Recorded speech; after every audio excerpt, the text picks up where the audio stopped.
And I think that's really what it comes down to. It's almost having a peace that I have anxiety, or I am at peace that I have worry, not always that I have peace in my life completely, but I understand this is part of who I am. And again, easier said than done. Hey guys, thanks for joining me on today's episode of Faith, Hope, Love, where we grow together in our faith, increase in hope, and learn how to better love God and love other people.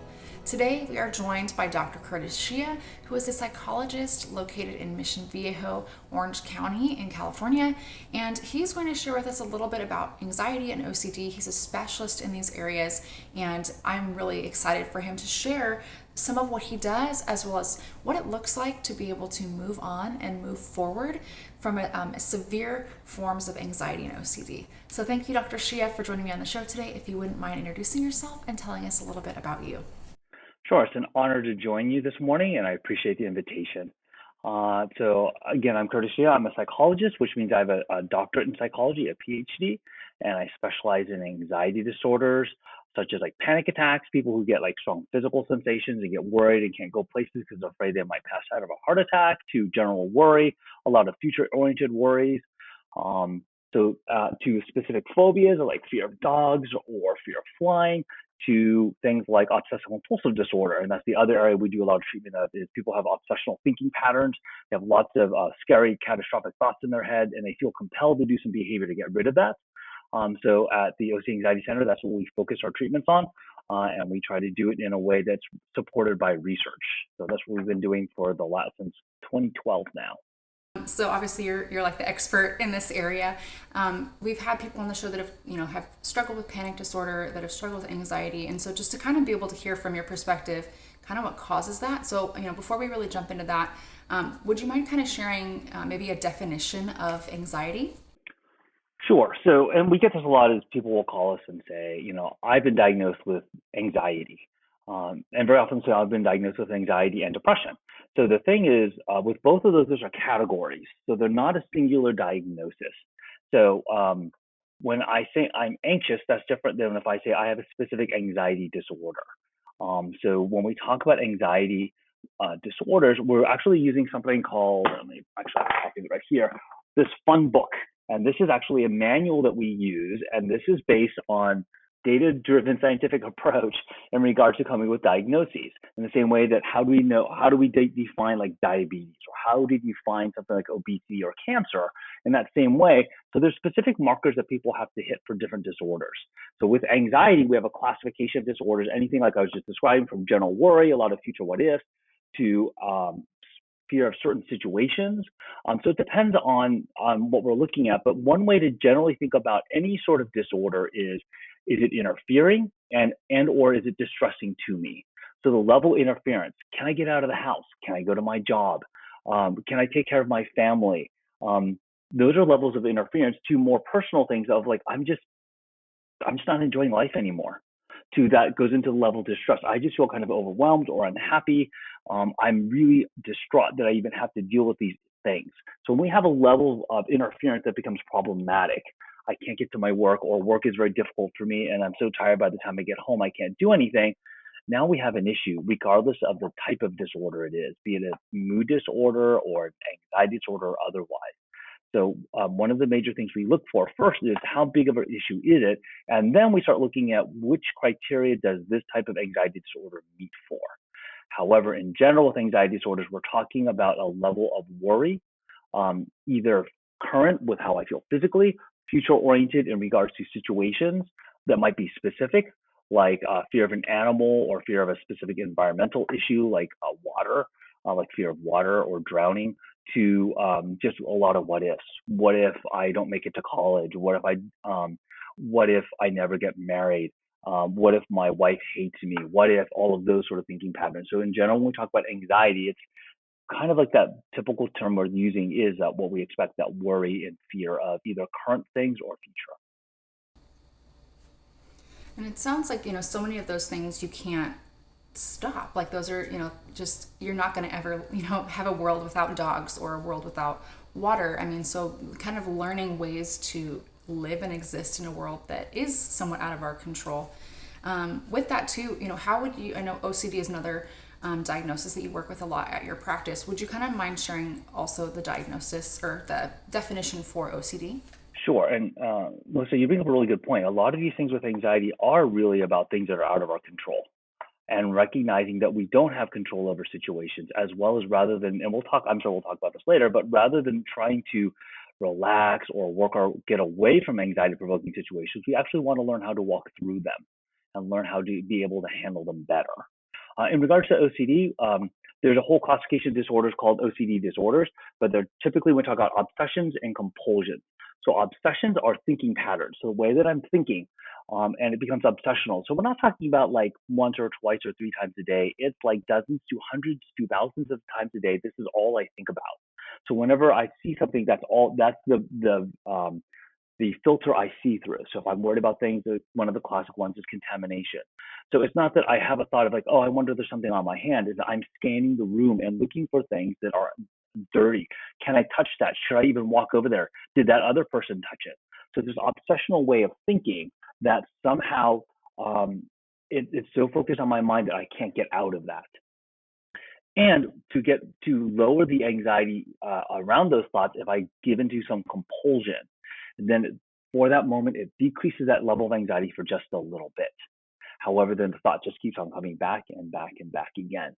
So when we have obsessive compulsive disorder, I have an obsessional thought, and the types of thoughts can vary from anything from things are contaminated to checking, did I really close the door and lock it, to sexual thoughts that I find obscene or distressing, to religious thoughts about my relationship with God, to harming other people or harming myself. So there's a whole different range of obsessional thinking patterns and a whole range of compulsions, anything from physical things, I have to tap things in a certain number of times or avoid good and bad numbers, to I have to range of physical things, to we have called mental compulsions, where it's just all in my head and I'm doing things in my head, like counting the number of words that I'm saying and making sure that they don't add up to a bad number.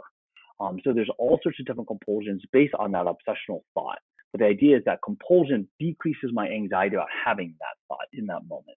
Are there kind of different varying levels of intensity with, anxiety and OCD, and how do you see these disorders impacting people in their day-to-day lives, with that, like, do kids experience this, do adults experience this, how would you go about treating and working with someone that's dealing with these intense anxiety and OCD? Sure. So there's a lot of questions in there. So, and they're good kind of questions and thinking patterns in regards to how does this work? When could I even particularly have this? Typically onset for a lot of obsessive compulsive disorders around the age of, like, right around puberty. So right around the age of 12, 13 is very often we'll see the onset, but it's not the only onset. Same thing with, depending on, anxiety is a little bit different. So it depends. So very often anxiety can be because of a specific event. So if I have a negative experience flying, that might start my fear of flying, and that could be at any age. We have children as young as 4 or 5 who might come in with an anxiety or OCD disorder. And we have people coming in much later as well, into seniors, where they have something like this occur. So the range is pretty broad. In regards to, we see slightly more females than males for a lot of the anxiety disorders. Males, we see a lot more of what we call pervasive developmental disorders like autism and learning disabilities. We see more commonly in males than females. But we see them, it's onset's can be relatively young, and there's the best way to probably think about it is probably a combination of both genetics as well as environment. So when we talk about like a stress diathesis model, is I might be predisposed biologically. So my father is diabetic, so I have a 25% chance of becoming diabetic. That can be affected, however, by my environment and what I do. So if I sit around all day on the couch and eat deep fried lard, I'm much more likely to increase the likelihood of me getting diabetes. If I have relatively good nutrition and exercise habits, I can decrease it, but I still might get it anyways, because that 25% just might be enough.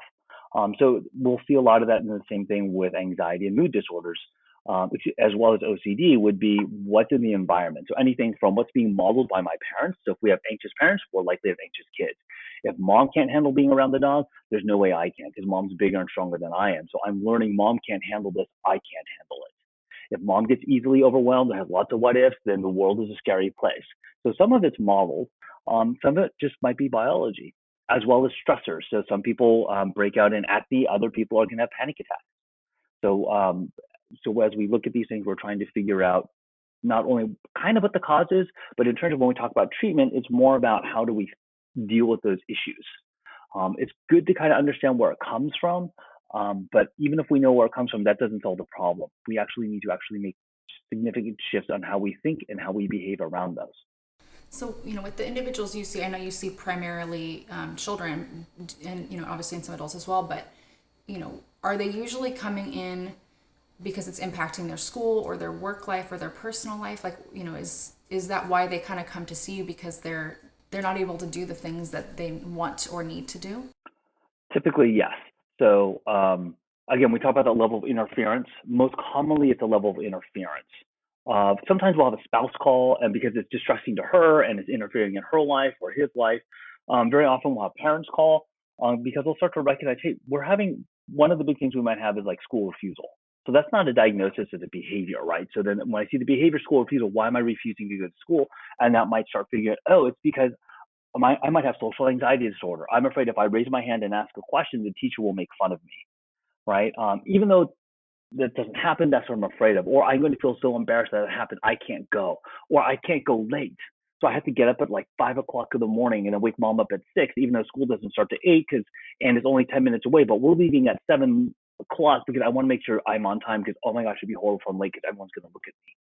So we might see like impact at home in that way, where the kid's getting up the mom like at 5 o'clock, 6 o'clock in the morning when it's not necessary, to issues at school, to problems academically or socially in or out of school, to in the workplace. I'm having problems advancing. We had one guy literally who got a promotion, was literally moving up in the building, and he had a fear of heights. He couldn't go up to the 5th floor. So we have different variations of why it can be impactful, from anything from a social, familial issue to more of a career financial. I mean, I know you treat, the more severe forms of anxiety and OCD. What are some tools that you might suggest to someone?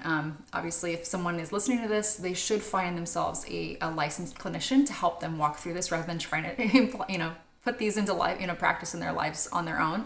But, what are some ways that you would deal with clients? Like, again, if you have a client that is afraid of heights, I know you've mentioned, I've been in your classes before in undergrad, getting in an elevator and going up and down with them to kind of practice, what are some other ways that you might work with your clients and, somewhat unconventional ways to help them to overcome and kind of move through these fears and, the obsessive compulsive thoughts and actions?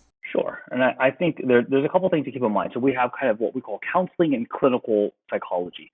So counseling psychology are things like marital issues, mild depression, career choices. And that kind of falls in the counseling realm. And we have like marriage and family therapists, and they're great at those sort of things. And that's what they're actually trained to do. On the other hand, we have clinicians. So we do clinical psychology. So that's what we do. So when we can come up with a diagnosis, now we're talking about a different ballgame. So if we're having like kind of an acute short-term level of worry, something like, oh my gosh, the test is coming up, or I'm going to the prom and it's with my big crush and I don't know how to do this. Those sort of things are kind of common, and everyone experiences those things. And that's something where like mom and dad can step in, or even if it's an ongoing issue but relatively short, like a semester, that might be something for like a counselor, like a marriage and family therapist to help out with. There's some good workbooks, so there's some self-directed ways that we can help with those kind of short term. But if we see this as a pattern, every single time I go out on a date, or every time I have a test, or every time I have to interact with my colleagues at work, now we're starting to have a level of interference which is significantly different. And it's no longer kind of a counseling one-off thing, it's an ongoing problem that now we might have to do something with a clinician. So it's kind of like, hey, I gained 10 pounds because it's COVID. I kind of know what I need to do. I might need some accountability, but that's different than I've been obese all my life. And now, I really need some help with this. I might need to get a nutritionist. I might need to get someone who specializes in obesity to help me learn how to exercise in a way that's going to be healthy for me. And that's when we have a clinician come in. So we talk about clinicians, then we're also looking for, unfortunately, the field of psychology is really fractured. There's all sorts of different theoretical backgrounds and understandings of how we approach issues. We tend to be very research-based. So we're looking for what the research tells us works. So it's called empirically supported treatment protocols. And the idea is does the empirical evidence indicate that this is the way that treatment works? So what we know for anxiety and OCD disorders, the primary form of this is called cognitive behavioral therapy, or CBT. So when we look at cognitive behavioral therapy, it's cognitive, so we're changing cognition, behavioral, changing behaviors. Okay, so we're actually working on changing how I think and how I behave. And to do that, we actually focus on once we understand that it's logically okay to do, then we actually go out and practice doing those things. So rather than trying to avoid dogs for the rest of our lives, we might start by actually, we have one person who couldn't even say the word dog. So we start saying the word dog over and over and over again. Then we start looking at drawings of dogs. Then we start looking at pictures of puppies to adult dogs to dogs that look aggressive to looping tapes of dog attacks and have them watch that and get used to it. So when they have that thought in their mind, it no longer overwhelms them because they've already kind of seen it, to bringing dogs into session, to actually going to dog parks. The idea is rather than moving away from our feared objects, is if we understand they're actually safe, we move into that anxiety and normalize it and start to recognize I'm uncomfortable, I don't like this, and I'm totally okay. Kind of like going through a haunted house or watching a horror film. I don't like horror films, they scare me. But I'm not in danger. I'm not going to die from watching a horror film. Am I going to be scared? Absolutely. If I have good reason to go, so let's say my wife really loves horror films and I want to spend time with her and that's her choice of what she wants to do. Luckily it's not. Then I would go. Why? Because it would be worth it to support my wife. Am I going to enjoy it? Absolutely not. Right? But we're learning to get comfortable being uncomfortable. And that's one of those things too. I feel like our society doesn't encourage that. It's kind of like if you have a trigger, avoid it.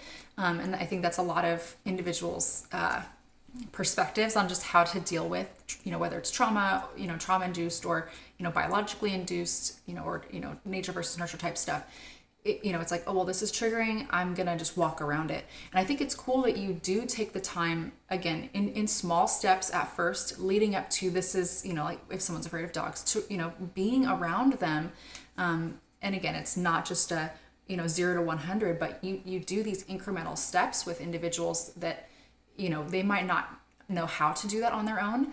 And I think it's cool because, again, in something like that or something else that's maybe impacting your happiness level, your ability to connect in relationships or go to work or go to school and interacting in society, you're encouraging people to work through those things because we can't avoid our triggers forever. So with that, again, this is kind of like a Christian podcast. I would love to kind of hear your thoughts on, where is God in the middle of this and what does that look like in incorporating that in the therapeutic process if you do have Christian clients? Yes, I would say probably a third of our patients are Christians and coming from a Christian background and recognizing some of these things. I think the Christian community is very diverse in their response to psychology. So some of them are very accepting, some of them are this doesn't even exist, you're making stuff up. So it's kind of this broad range of responses. And there's a couple ways it's kind of I guess the best analogy I could draw would be something like if I were diagnosed with cancer or if I had diabetes. If I have a medical condition, there's how do we respond as Christians? Right. So it's kind of a similar thing. So it's not like, hey, we should definitely pray for people who have cancer. So when people have cancer, we want to pray over them. We want to be supportive of them. We want to be able to figure out how to help them. But it's not like, okay, we're done praying. We're done with treatment. That's all we do. Is we also look at what does the research actually say is useful. Well, depending on the individual, it might be surgery, it might be radiation treatment, it might be chemotherapy. That's going to be the primary way of dealing with that disorder. But in regards to solving that issue, but that doesn't mean God's not part of that. So I think for some reason recently we have this divide of we have Christianity and we have science. If you think about it, if God is the God of everything, he's the God of science too. So it's not like this is a separate realm. We're just trying to figure out what we actually know and what we can address and help with. So with that in mind, absolutely we should pray for those who are suffering from a mental disorder. But that's not all we should be doing. We're trying to figure out also what makes sense and what does the research tell us is going to be useful. I conversely also strongly believe that sin is the cause of why we have mental disorders, but sin's also the reason why we have things in general. We even have death, let alone any sort of medical issue like cancer. So in that way, is we need to deal with some of these things. going beyond just because we hear very often like Matthew 6, like just don't worry. Well, if that's simple, then people who had a clinical issue of worry, they would have done that already. So if it's a short-term acute thing, yeah, I probably shouldn't have to worry about like how tomorrow's test is going to go. I'm still going to feel anxious about it, but I'm okay in that way, as opposed to I'm constantly worried about everything. And if I'm not worried about this test, I'm worried about the test after that, or how that's going to affect my GPA, or can I then, well, my GPA is so low that I can't get into college. If I don't go to the right college, I'm not going to get a right job. So they'll always find something to worry about. That's something different than just a general lower level, a counseling level of worry, or even just, yeah, it's just today. When we have that level of worry where it's now causing me difficulty sleeping, muscle tension, concentration issues, fatigue, now we're at a level where we got a problem that we need to address in a different way of just kind of talking with friends. And then in terms of actual treatment, we talk about some of the things we're talking about right now, an understanding of why, to some extent, does God have me going through this? In the same way, why would have God have someone go through cancer? Not that cancer is a great thing, but this is part of God's plan. And if I trust that God is outside of time and sees everything, somehow this is good. We may understand it at certain points. At some points, we may not. I think I've shared with you before that my mom died of cancer when I was in my early 30s, and it brought my family, my dad and my brother and I together because my mom was kind of the linchpin. So without my mom, we had to learn to communicate without my mom. Would I rather have my mom back? Absolutely. Can I see good out of my mom passing? Yes. So somehow I just see a glimpse of God's plan in that is without my mom kind of proctoring the three of us, the three of myself, my brother, my dad, we wouldn't be as close as we are today. So we have to trust that even though we may not know everything of God's plan, and we're not supposed to, is that I understand that this pathway is good. And I have to be okay with, for whatever reasons, these are the issues that in my life that I'm going to have to deal with. And then importantly, everyone has different issues, be it psychological, physical, or whatever else it might be. Everyone has their own struggles, and understanding that these are the things that God put in our lives to ideally grow us closer to Him and to glorify Him. Other than that, do I know exactly why? No, I don't think anyone really does. And that's what's complicated too, because I think whether it's trauma or loss, grief, I mean, we can ask why all day long till we're blue in the face, and we may never get an answer for that. But to be able to ask, to moving through that and processing through all of what we've gone through, and then to be able to come out and say, okay, God, how are you going to use this? Again, either to encourage someone else, to grow me, or to give you glory. And I do want to touch back. You'd mentioned a verse in Matthew, but there's also one in Philippians, which is funny because I'm sharing that one this week on my page. But it's Philippians 4. It says, be anxious for nothing, but in everything by prayer and petition, present your requests to God, and the peace of God, which surpasses understanding, will be yours in Christ Jesus. And that was one when I was in your classes, I would recite that over and over again because it helped me to intentionally put my anxieties before Jesus. But I think it's so often in the church that it's like, well, you just shouldn't experience anxiety. You shouldn't deal with these problems. There must be something wrong with you, or maybe you don't have enough faith. And I think that's where, if it's minor anxieties, yes, God wants us to lay those at His feet. But I think when there's something bigger at play, or, more severity of, again, a biological component or intense stuff that really needs to be worked through, I want to encourage people that are watching this, take the time, seek out a therapist or a clinician that can really walk with you through that, because just because you're experiencing a high level anxiety doesn't mean that there's something wrong with you or you're broken in your faith. It just means that there's something that God wants to walk with you through. And again, beside a trained therapist, if it's a more minor form of anxiety, or with a clinician with more severe forms of that. So thank you again, Curtis. Is there anything else that you kind of want to share? Again, just kind of like you mentioned, we may not know why. And if we look at, I think the book of Job is a good example of that as well, where from Job's perspective and his friends, you must be doing something wrong. You somehow have made a mistake with God. And God is pretty clear at the end that that's not the case. And from Job's perspective, he still doesn't understand what happened or why, but he's still glorifying God. And I think that's really what it comes down to, is it's almost having a peace that I have anxiety. not always that I have peace in my life completely, but I understand this is part of who I am, and I am okay with the fact I'm at peace that I have cancer. I am at peace that I have worry, and knowing that eventually, and if I'm addressing everything I can, then I'm okay with what's going on with my chemo. I'm going okay with my therapy that I'm going through. But I think that, and again, easier said than done. But there is treatment, and it is relatively brief. So the empirical treatment protocol that we use for generalized anxiety disorders, 18 sessions, panic disorders, 12. And the idea is, if you're looking for treatment, you should be looking for a provider. If it's anxiety or OCD, that is cognitive behavioral therapy based, and that there's probably something called exposure and response prevention that's going out and doing these things rather than avoiding them. And one really good way to tell is there homework? Are the things that you're doing outside the session?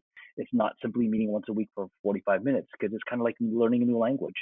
You can't learn a new language once a week if I'm only spending 45 minutes. So those are things to look for. And no, I think the hardest part is settling in and knowing that this, in the end, will be okay. I love that. And again, like, I appreciate that you kind of say, hey, look for CBT, look for clinicians that are going to be doing these empirically proven processes that are going to, actually help if you're, again, experiencing these really severe forms of anxiety and OCD. With that, I know that you do work a lot of times virtually with clients, and then you're also located in Orange County. So are you currently taking new clients? What does that look like for you? Sure, we are. I'd be happy to speak with you. Anyone who has any questions or issues. We also just try to help people. So feel free to give us a call, or email us, or look at our website. Probably the easiest way is just to go to our website, which is ocanxietycenter.com. And we do a lot of pro bono, kind of just take calls, try to direct people, even if they're not within our local area, to see how we can best help you, be it locally for you, or we are doing things web based. So we can do remote through California. We're licensed in the state of California. So there's definitely things we can help you with, or even direct you in the right direction for getting help in your local area as well. Again, thank you, Curtis, just for taking the time just to kind of share from your your expertise, and being able just to give hope and encouragement to people that are walking through more severe anxiety and OCD. It's my pleasure. It's my honor to be here. Well, again, thank you everyone that's watching today's episode. I hope this was encouraging to you, whether you're walking through anxiety and OCD yourself, or if you have a loved one that is walking through it. There is hope, and there is a possibility of healing. Take some time again. Pray to God. Talk with Him about what healing might look like for you, and if this is something that's severely impacting your life, or even just impacting it on a moderate level. Take time. You can reach out to Dr. Hsia, find a provider in your area that is going to help walk you through this. So I will see you all next week.